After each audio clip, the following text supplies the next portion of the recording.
बिस्मिल्लाहिर्रहमानिर्रहीम। अस्सलाम वालेकुम। पाकिस्तान में एक ताज़ा वाक़या हुआ है और ये वाक़या इस दफ़ा कराची में पेश आया है, लेकिन ये बिल्कुल उसी वाक़े का तसलसल है जो पहले होते रह रहे हैं। और इस मुल्क के अंदर अब ताकतवर लोग ही सिर्फ राज कर सकते हैं, बाकी 24 करोड़ लोगों का ये मुल्क है ही नहीं।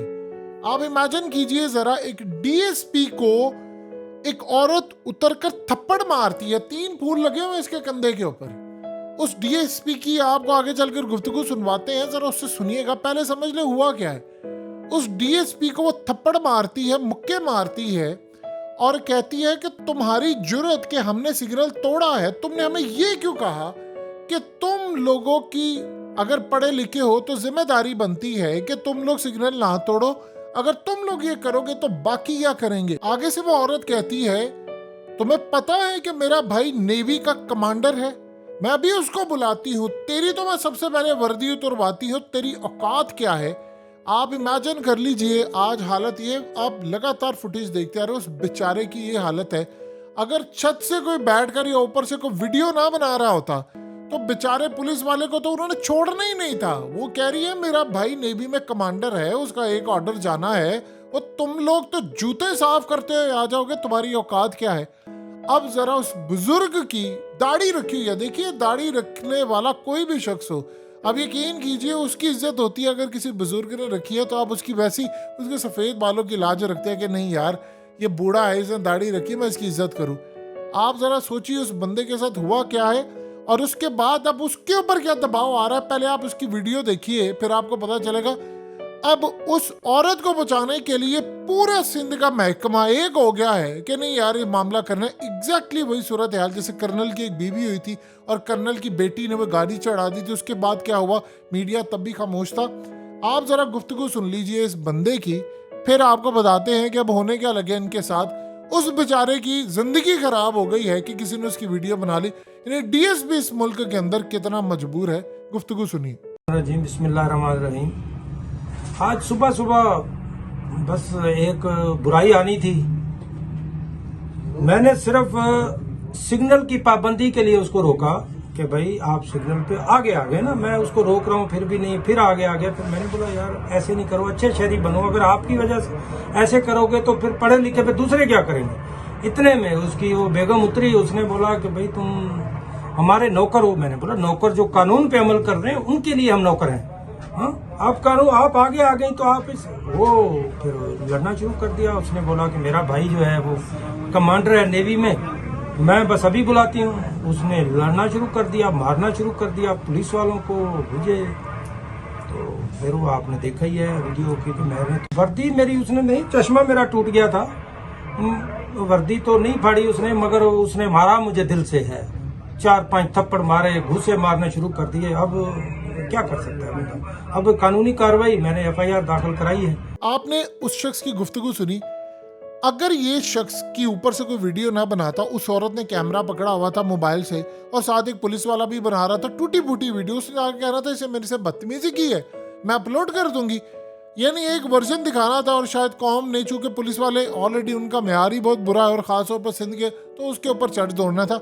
उसे ये नहीं बताना था। वो बंदा अगर कहता कि मुझे कहती है कि मेरा भाई नेवी के अंदर कमांडर है तो मैं उसको भी बुलाती हूँ, यानी वो आए ना आए वो वहां से ऑर्डर कर देगा और हम तुम्हें उठा लेंगे या ये कर लेंगे वो कर लेंगे। देखिए एक बात में रखिए, याद कीजिए वो एक कर्नल थे, उनकी बीवी थी, वो जिनको रोका था उसने बदतमीजी की, क्या हुआ, कुछ भी नहीं।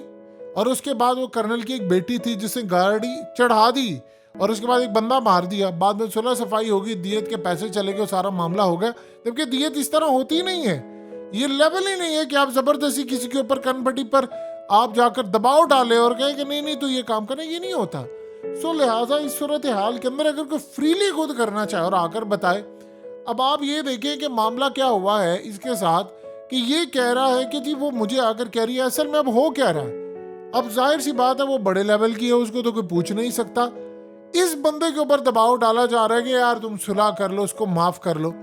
आप देखिए हमें क्या अक्सर औकात कहते हैं, हमें ये कहा जाता है, मिसालें दी जाती है, जो अमेरिका में ये हो जाएगा तो ये कर लेंगे, वहाँ तो सदर भी रुकता है। और हालिया आपने देखा कि बरतानिया के अंदर उसको 100 पाउंड का जुर्माना उनके प्राइम मिनिस्टर को हो गया कि उसे सीट बेल्ट नहीं पहनी। आप छोड़िए यूके यूएस की जरा छोड़िए, बाकी ये तो बड़े दूर के मुल्क है, आप मिडिल ईस्ट में चले जाएं। आप कतर की मिसाल ले लें कि हालिया वहाँ फुटबॉल का वर्ल्ड कप था, एक अहम शख्सियत पाकिस्तान से गई, उसने वहां पर जाकर सिग्नल तोड़ा, उसको कई कतरी हजार रियाल जुर्माना हो गया। आप उसको भी छोड़िए, आप यूएई के अंदर दुबई में कितने पाकिस्तानी लोग जाते हैं, वहां पर गाड़ियां भी ड्राइव करते हैं, बाइक भी। यहाँ पर आप उनकी हालत देख लें, आपने अगर रेड सिग्नल क्रॉस किया लाइट व्हीकल का, आम नॉर्मल गाड़ी का, 1000 दिरहम फाइन, 12 ब्लैक पॉइंट्स, दोबारा आपने किया तो लाइसेंस जब्त, फिर आपको लाइसेंस आप भूल जाए, वो जितनी मुश्किल से आपको मिलेगा या क्या सजा होगी।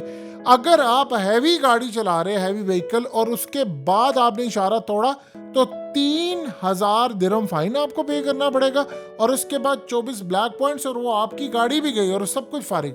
तो आप इमेजिन कर लें कि यही पाकिस्तानी जब जाते हैं यूरोप, यूएस, मिडिल ईस्ट में, ये वहां पर जाकर इशारे नहीं तोड़ते। लेकिन यहाँ पर क्या सूरत हाल पैदा होती है, यहाँ पर वो मैं फलाने में उसकी बहन हूँ, मैं उसकी बेटी हूँ, मेरा ऐसा यहाँ पर तो हालत ये है कि अगर किसी का दूर का रिश्तेदार कोई एमपी होता है, उसने भी गाड़ी के नीचे एमपीए लिखवा लिया होता है कि कोई मुझे पकड़ेगा, पुलिस वाला बेचारा उसको क्या पकड़ेगा।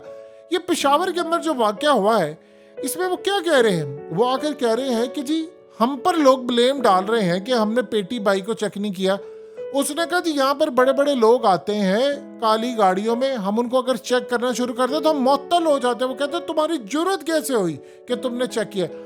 अब पुलिस वाला ये कह रहे हैं, वहां पर एहतजाज वो करे, उन्होंने कहा जी आप हमें इख्तियारात दे दें कि कोई भी किसी भी इदारे से आए, चाहे वो खुफिया इदारे से हो, वापडा से हो, फौज से हो, या किसी भी इदारे से हो, आप हमें इख्तियार दे दें कि हमने इनको चेक करना है, हम इनको चेक करेंगे। तो आप ये देखिए उसके बाद कोई भी मसला नहीं होगा, फिर हम सबको चेक करेंगे, हम फिर ये छोड़ देंगे कोई हमारा यार दोस्त है फलाना है। अगर कोई सियासतदान आएगा हम उसको भी चेक करेंगे, वजीर आएगा उसको भी चेक करेंगे, कोई ब्यूरोक्रेट आएगा उसको भी चेक करेंगे। ये नहीं कि हमें काली अगर कोई गाड़ी के अंदर कोई बंदा आ रहा है और उसके बाद वो कह रहा है जी भाई तुमने चेक नहीं करना इनको, और जब हम चेक नहीं कर पाते उसके अंदर कोई बंदा हो तो बाद में पता चले सारा ब्लेम आ जाए। उन्होंने कहा जी हम अपने बेटी भाइयों का भी ये काम, जबकि आप इस सारी सूरत हाल में हमें ये क्यों काम नहीं करने देते। आप सोचिए जरा इस बंदे के ऊपर अब होगा क्या, ये ज़हन में रखिएगा। अगर तो वाकई ये सूरत हाल उसने जैसी धमकी दी है तो अन करीब आपको नजर आएगा, पहली तो बात है केस वैसे ही ठप हो जाएगा, वरना अभी तक उसको ट्रेस करके आप जेल में फेंक देते। अगर वो कोई आम औरत होती, ये बात ज़हन में रखिएगा, वो बदतमीज और गंदी जहनियत की औरत जो है, वो अगर कोई आम औरत होती तो अभी तक जेल में उसको सड़ते हुए हम देखते हैं। लेकिन चूंकि बड़े हाई लेवल की है कि डीएसपी की कोई हैसियत नहीं है उसको पकड़ सके, जिसे इतनी बड़ी धमकी दी है, जाहिर सी बात है उसको पता है कि पीछे मेरे इतना बड़ा पावा बैठा होगा, वो पावा मुझे छुड़ा लेगा। अब यही सूरत हाल पैदा हुई है कि उसको कोशिश ये की जा रही है उसको सिग्नल तोड़ने का जुर्माना डाल दिया जाए, इनकी सुलह करवा दी जाए और FIR वो वापस ले ले, सारे का सारा मामला हो जाए। होना तो ये चाहिए। इस्लाम क्या कहता है, किसास क्या होता है, आपने किसी की टांग तोड़ी है तो बदले में टांग तोड़ी जाए, यही सूरत हाल होनी चाहिए। इस्लाम कहता है जो सजा आपने दी है वो मिलनी चाहिए, आंख के बदले आंख, कान के बदले नाक। उसे थप्पड़ मारे इसी मर्द को कहा जाए, उसी औरत को चौक चुराहे में उसी जगह पर थप्पड़ मारे, उसी तरह मारे, अगर आपका कानून सजा नहीं दे सकता। लेकिन वो क्या करेगा, कानून तो मकड़ी का एक जाला है जिसमें सिर्फ आम और शरीफ लोग फंसते हैं, और जो बड़े बड़े मगरमच्छ होते हैं वो तो इसमें से निकल जाते हैं। उनको आप बताइए कभी कोई हाथ लगा सकता है?